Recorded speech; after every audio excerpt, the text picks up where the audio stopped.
생산과 소비 브로그 시작하겠습니다. 저번 시간에 윤석열이 복지 정책을 살펴보았죠. 한국의 복지 정책은 크게 바뀐다는 거예요.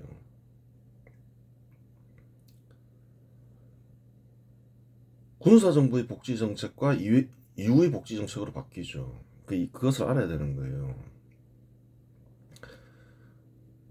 군사정부는 산업만 육성했다 이렇게 생각하기 쉬운 거예요. 그래요. 산업 육성 정책이 우선이었지만 복지 정책 역시 아주 우수했다는 거예요. 실시하는 방법이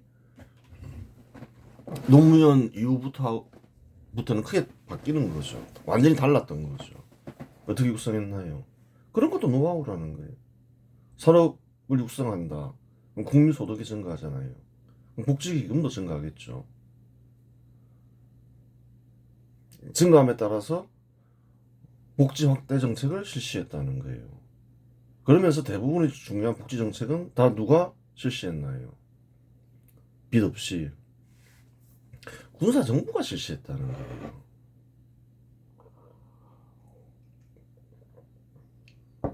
발전 단계에 맞게.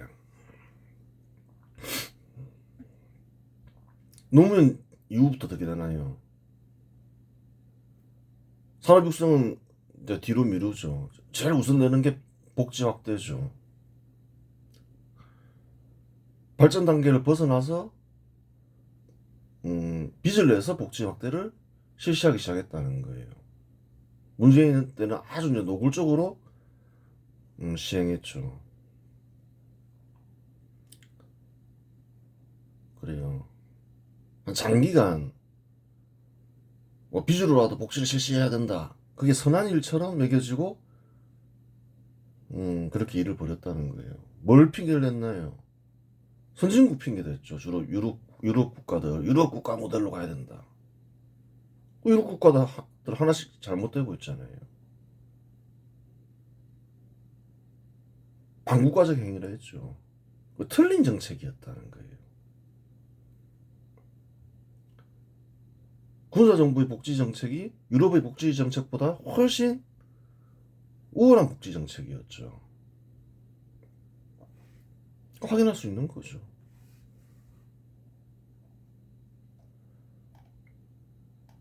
그래요. 정부의 부채 비율을 증가시키면서 복지 정책을 실시하면 어떻게 되나요? 결국은 재정 위기를 겪게 된다. 반국가적 행위다. 근데 불행히도 노무현 정부 이후에 계속 실시되었다. 우파를 대표한다고 인식되는 뭐 박근혜 정부, 이명박 정부 뭐 이런 정부는 부채 비율 증가하는 걸 막지를 못했다. 감소는 시켰지만 최초로 중단시킨 정부가 윤석열 정부다. 그래요. 이거 좋은 일이었어요. 개혁이죠. 그게 참된 개혁이라는 거예요. 참된 복지정책 실시고. 한국은 2022년에 사실은 천문학적인 금액을 복지에 투자하고 있다는 거예요. 200조 원 투입하고 있어요. 너무 많이 투입하고 있는 걸 수도 있다는 거예요. 한국 형편에. 아니, 너무 많이 투입하고 있는 거죠. 빚이 발생하니까. 한 100조만 투자해도 사실은 천문학적인 금액을 투자하는 거라는 거예요. 사실은 200조 원이라고 하면 슬로바키아, 우크라이나, 크로아티아 국민 소득과 전체 국민 소득보다 더 큰 금액이라는 거예요. 막 인구 한 2, 3천만 되잖아요. 근데 200조를 실시해도 어떤가요? 200조 원을 투입해도 어떤가요? 절대 빈곤으로 죽는 이들이 있더라. 그 예전에도 설명했죠. 아무리 금액을 증가시켜도 지금 한국도 이미 발전 단계를 넘어선 금액을 투입하고 있지만 그 해결이 안 된다는 거예요. 그 복지 설계가 다 잘못되어 있는 거죠. 그래요. 그걸 알아라는 거예요. 복지 설계를 하는 게 지금으로서는 제대로 설계해서 빈곤을 안 겪게 하는 게 복지 개혁이다. 복지를 확대하는 게 지금 복지 개혁이 아니다. 오히려 지금은 복지 금액은 오히려 줄이는 게 복지 개혁이다. 계속 그 부채 비율이 증가하고 있다. 비준 계속 커지고 있다. 그거를 막지 못하면 한국도 재정 위기를 겪는 유럽 국가들처럼 재정 위기를 겪게 된다. 그건 아주 심각한 일이 발생한다.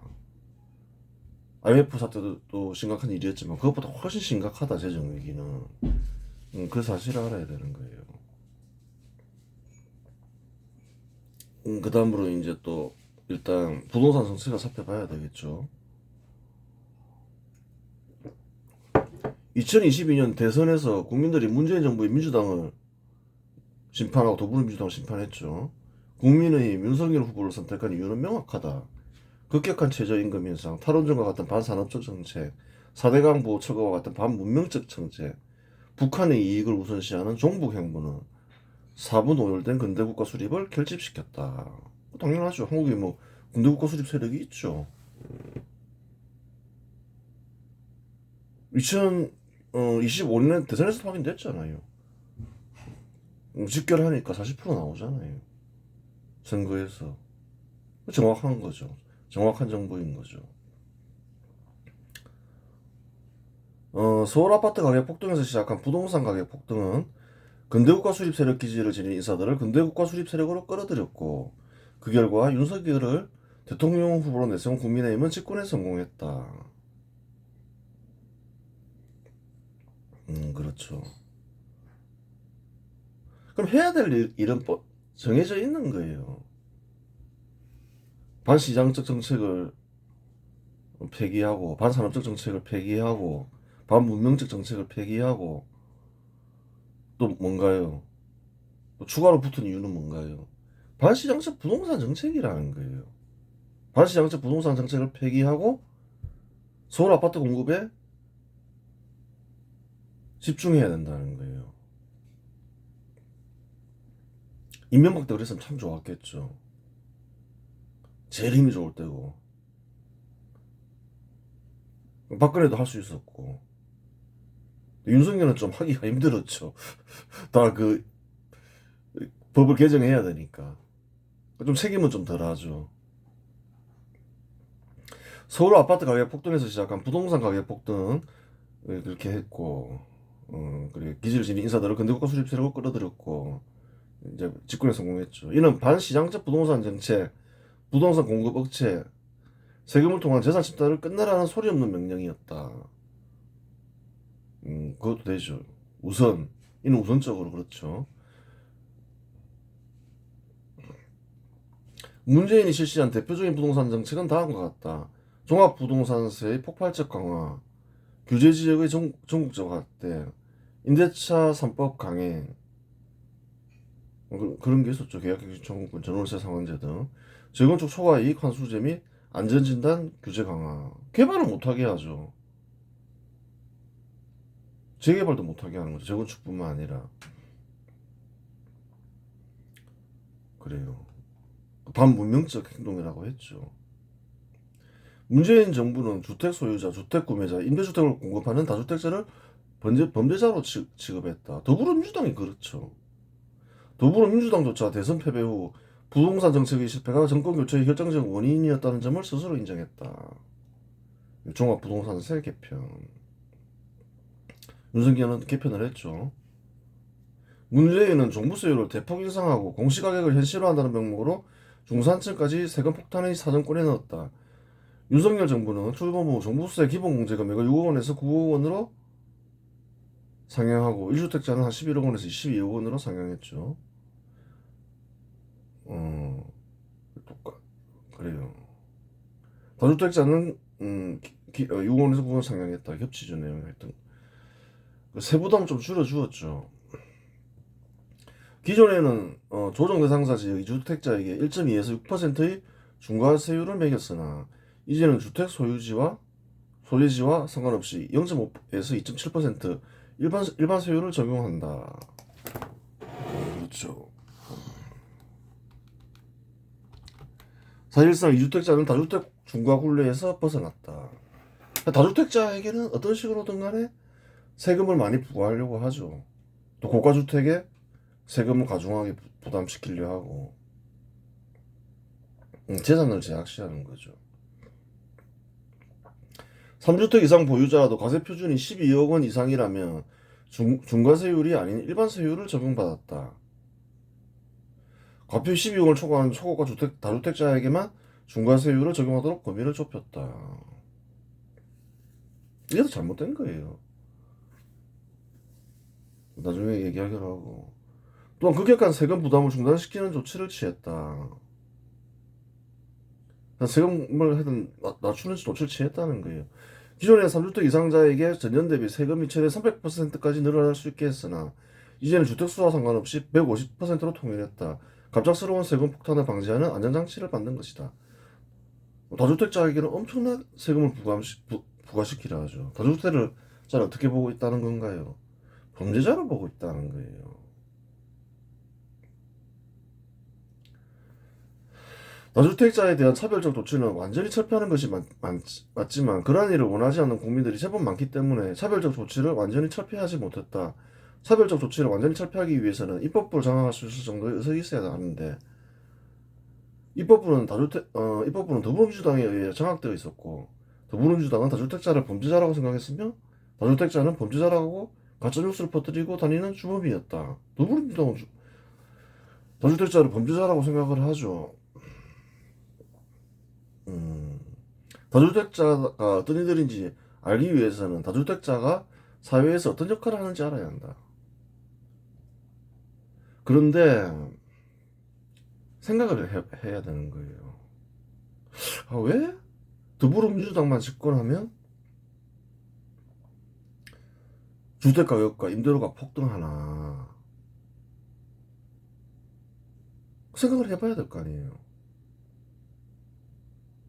혹시 이자들의 생각과 행동에 뭔가 큰 문제가 있기 때문이 아닌가. 다주택자가 범죄자가 맞긴 맞나? 혹은 다주택자가 가격을 상승시키는 요인이 되는가? 혹시 그 반대가 아닌가? 그런 생각을 해야 되는 거예요. 다주택자를 범죄자로 취급하기 시작한 거는 노무현 정부 때부터라는 거예요. 그러면 다주택자를 범죄자로 취급하기 때문에 주택가격이 폭등하고 임대료가 폭등하는 게 아닌가 의심해야 될 거 아니에요. 왜 더불어민주당만 집권하면 폭등하지? 생각을 해야 된다는 거예요. 이 사람들이 생각이 잘못된 게 아닌가 한번 생각해 보자는 거예요. 여러 채의 주택을 보유한 이는 자기가 거주하는 집을 별장으로 사용할 수도 있겠지만 그러한 이는 드물다. 서울에 아파트가 두 채, 세 채, 네 채 있어요.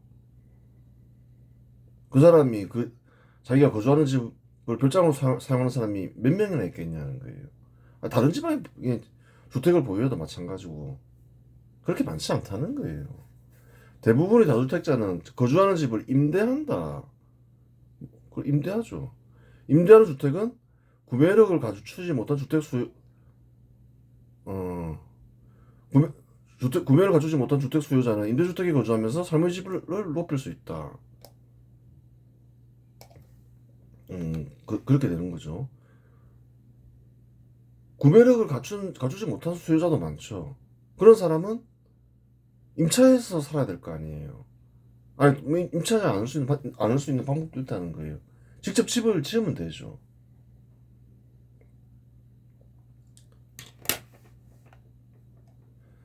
만약 1가구 1주택 소유를 입법하면 구매력을 지니지 못한 이는 직접 주택을 지어서 거주해야 한다.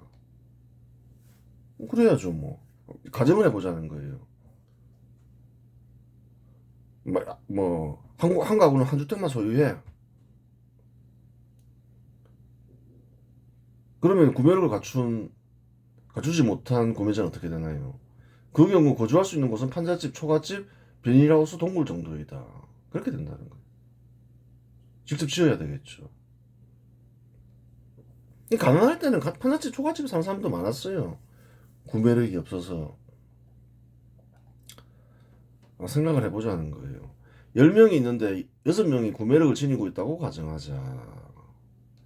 4명은 한 채를 구매할 수 있는 자금을 지니고 있고 2명은 4채를 구매할 수 있는 능력을 지니고 있다고 가정하자. 한 명이 한 주택 이상 구매할 수 없는 법을 제정하면 가구라는 게 낫겠죠. 6가구, 10가구 이렇게 하면 되겠죠. 하여튼 뭐 이렇게 생각해 보자는 거예요. 주택 공급자는 6채의 주택만 공급할 수 있다. 무조건 한 채씩만 구매해. 2채 이상 사면 안 돼. 이러면 6명이 구매력을 가지고 있으니까 6명이 집을 살 수 있죠. 그럼 공급자는 6채밖에 못 짓잖아요. 6명밖에 없으니까. 결국 4명은 판잣집, 초가집, 비닐하우스, 동굴에서 살아야 한다. 아파트 6채가 공급이 됐어요. 근데 이제 더 사지는 못해요. 근데 나머지 4명은 돈이 없어요. 그러니까 어떻게 되나요? 자기가 직접 지어서 살아야 된다는 거예요. 그러면 1명이 2주택 이상 구매할 수 없는 법을 제정하면 어떻게 될까? 그럼 2주택 이상 구매할 수 있게 해줬어요. 4명은 한 채를 구매하고 2명은 2채를 구매한다. 4명은 한 채밖에 구매할 수 없으니까 구매력이. 2명은 4채까지 구매할 수 있죠. 그럼 2채를 구매한다. 그럼 총 몇 채가 되나요? 그러면 총 8채의 주택이 공급된다. 그렇죠. 여전히 2채가 부족하니 2명은 판잣집, 초가집, 비닐하우스, 동굴에서 살아야 한다. 자기가 직접 지을 수 있는 장소에서 살아야 되겠죠. 주거 환경이 되게 안 좋죠. 그렇다면 이제 1명이 3채까지 소유할 수 있도록 허용하면 어떤 결과가 나타날까? 4명은 여전히 한 채씩을 구매할 것이고 능력이 그거밖에 안 되니까 자금력이 충분한 2명은 각각 3채씩을 구매하게 된다. 그럼 어떻게 되나요? 그러면 시장에는 총 10채의 주택이 공급된다. 그렇잖아요. 드디어 구매력을 가진 6명뿐만 아니라 자금이 부족해 집을 살 수 없었던 나머지 4명도 다주택자가 내놓은 임대주택에 입주할 수 있게 된다. 10명 모두가 판잣집이나 동굴이 아닌 온전한 주택에서 살 수 있는 문명사회가 비로소 실현되었다. 다주택자의 역할이 뭔지를 생각을 해보라는 거예요. 구매력이 없는 그래요. 주택 수요자에게 뭘 제공하나요? 환경이 좋은 주거를 제공한다는 거예요. 제공하지 않으면 어떻게 되나요?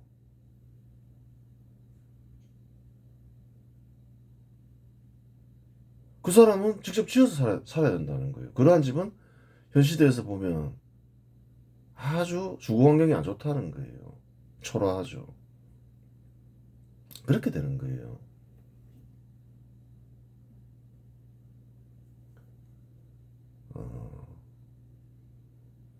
이렇게 생각할 수 있죠. 그거 우리도 알아. 그러면 정부가 공급할게. 그러면 어떤 결과가 났나요? 참혹하다는 거예요. 정부가 생각보다 굉장히 능력이 없다는 거예요. 민간이 훨씬 능력이 좋다는 거예요. 그런 면에서는. 여기서 한 걸음 더 나아가 1명이 4채까지 구매할 수 있는 능력을 온전히 발휘하게 두면 어떻게 될까? 4명은 각 한 채를, 2명은 각 4채를 구매하여 12채의 주택이 공급된다. 그럼 어떻게 되나요? 이 상황은 앞선 경우보다 훨씬 더 고무적이다. 인구는 10명인데 주택은 12채가 있으니 공급자는 남는 주택을 임대하기 위해 서로 경쟁하게 된다. 결국 임대료는 하락하고 집 없는 4명은 이제 더 저렴하고 쾌적한 주택을 골라서 거주할 수 있는 선택권까지 갖게 되었다. 그렇잖아요. 주택을 많이 구매할 수 있게 해서 주택이 많이 지어지면 지어질수록 어떻게 되나요? 구매력이 없는 주택 수요자는 낮은 임대료에 살 수 있게 된다는 거예요. 보다 좋은 환경을 지닌 주택에서 거주할 수 있게 된다는 거예요. 주택 가격은 어떻게 될까요? 임대료 하락은 다음 시기에 따르면 주택 가격 하락 요인이다. 이 시기에 대해서 얘기했죠. 연이자율분의 1년간 부동산 투자 수익. 이건 임대료죠. 임대료가 높아진다. 그러한 곳의 주택 가격은 어떻게 될까요? 가격이 높아진다는 거예요. 임대료가 낮아지면 어떻게 되나요? 주택 가격이 낮아진다는 거예요. 다주택을 허용해서 주택이 많이 공급이 되면 어떻게 되나요? 임대료가 낮아지죠. 주택 가격이 하락한다는 거예요. 과학적으로 분석했잖아요. 얘기해주는 이유가 있다는 거예요. 그네들은 다 더불어민주당 사람들이죠. 왜 더불어민주당만 집권을 하냐? 집권만 하면 주택 가격이 폭등하고 임대료가 폭등하냐? 여, 여러 가지 요인이 있죠. 핵심이 되는 두 가지 요인을 말하라면 뭔가요? 공급 억제. 두 번째는 뭔가요? 다주택자를 제약시하기 때문에 그런 거예요. 그런 거라는 거예요. 다주택자는 뭔가요? 분석 결과 가격 하락 요인이라는 거예요. 임대료 하락 요인이 되고 또 두 번째 뭔가요? 주택 가격 하락 요인이 된다는 거예요. 근데 더불어민주당만 집권하면 어떻게 하나요? 공급 억제도 억제지만 다주택자를 범죄자 취급하죠. 하락 요인인데 범죄자 취급하니까 어떻게 되나요? 폭등한다는 거예요.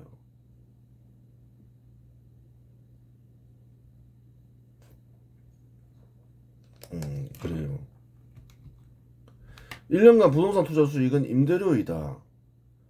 분자가 감소한다고 하여 부동산 가격이 반드시 하락하는 것은 아니지만 분자의 감소는 부동산 가격 하락의 핵심 요인임은 의심할 여지가 없다. 한 분석해보라는 거예요. 전 세계적으로.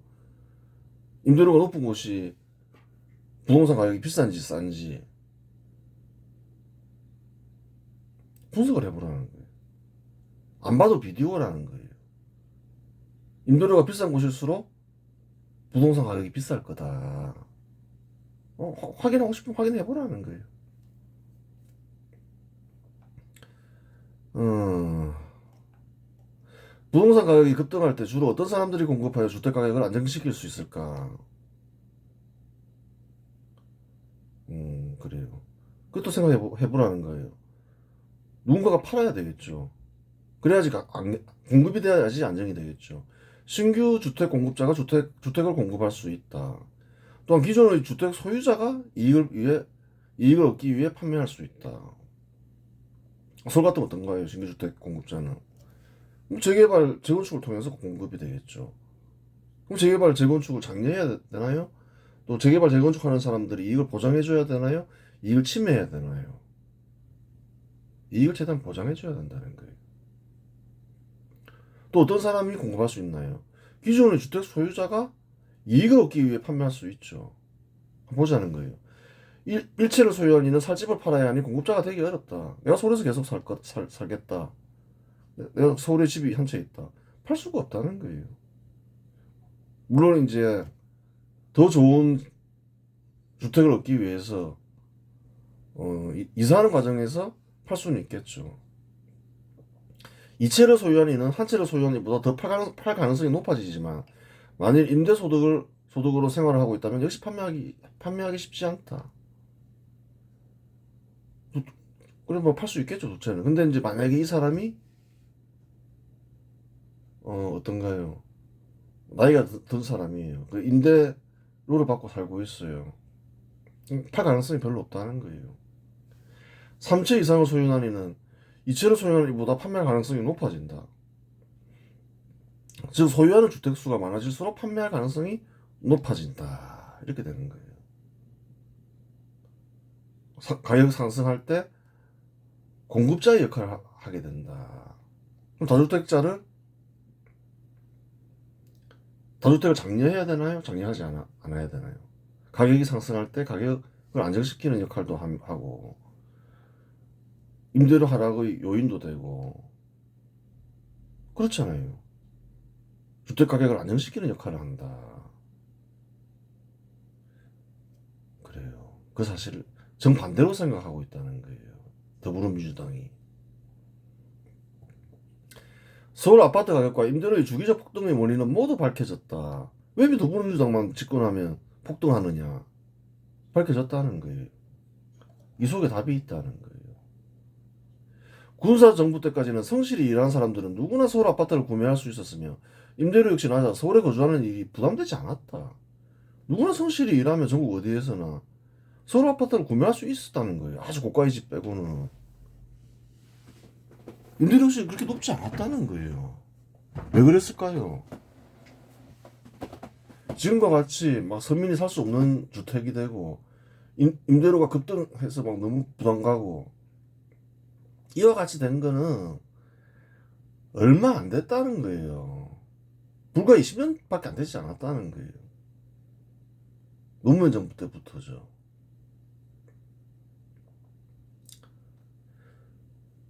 군사정부도 마찬가지라는 거예요. 군사정부는 신경을 많이 썼죠. 서울에 주택을 많이 공급해야 되겠어. 단독주택은 안 될 것 같아. 아파트 공급해! 뭐 이런 식으로 하면서 공급을 했죠. 다주택자다고 그렇게 규제 안 했다는 거예요. 근데 그와 같이 공급에 집중하지 않았으면 어떻게 했을까요?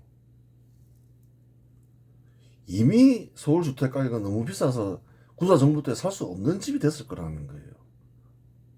근데 군사정부는 그렇게 하지 않았다는 거예요. 그와 같은 성과를 거둘 수 있었던 이유는 군사정부는 가격 급등 시 공급에 총력을 기울였고 다주택자를 범죄자 취급하지 않았기 때문이다. 군사정부 때 주택 가격이 급등 안 했을 것 같냐는 거예요. 한국의 번영기인데 번영기에서 주택 가격이 급등하지 않는 경우는 없다는 거예요. 급등함에도 불구하고 서민들이 살 수 있었다는 거예요. 주거비가 낮았다는 거예요. 서울 주거비가. 주택을 구매할 수 있는 여력이 없다 하더라도 그 이유가 있다는 거예요. 노무현 이후부터 더불어민주당이 취하는 부동산 정책과 정반대였다는 거예요. 군사정부는 가격 급등 시 최대한 공급에 집중하며 무주택자에게 주택 구매 우선권을 주었었다는 겁니다. 가격 급등 시에는 어떤 조치를 취했냐. 다주택자를 제약시한 게 아니라는 거예요. 그냥 무주택자, 신규 주택을 그냥 무주택자가 구매할 수 있게 해줬다는 거예요. 다주택자에게 불이익을 준 게 아니라. 안정이 되면 또 다주택자들한테도 계속 공급을 하고.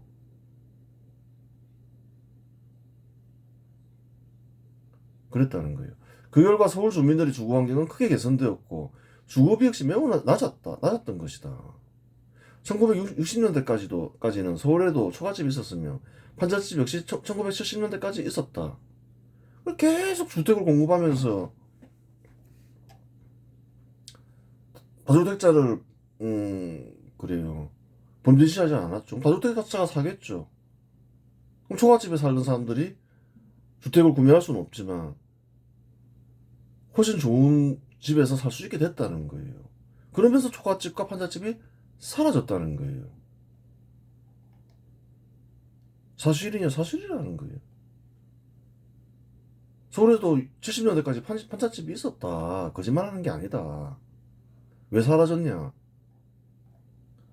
군사정부가 다주택자를 허용했기 때문에 비참한 삶을 끝낼 수가 있었다는 거예요.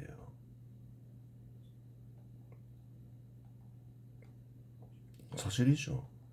서울 아파트 가격과 임대료가 급등하며 서민들이 거주할 수 없게 된 것은 노무현 정부 이후이다. 최근의 일이라는 거예요.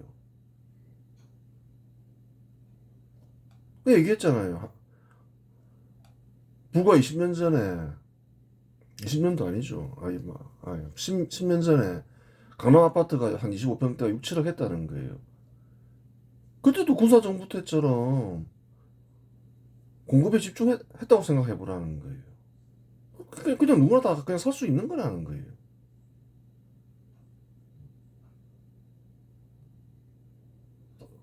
또 임대료는 또 낮아질 거고. 지금은 또 부유한 사람들이 많이 생겼잖아요. 집중적으로 계속 공급한다는 거죠.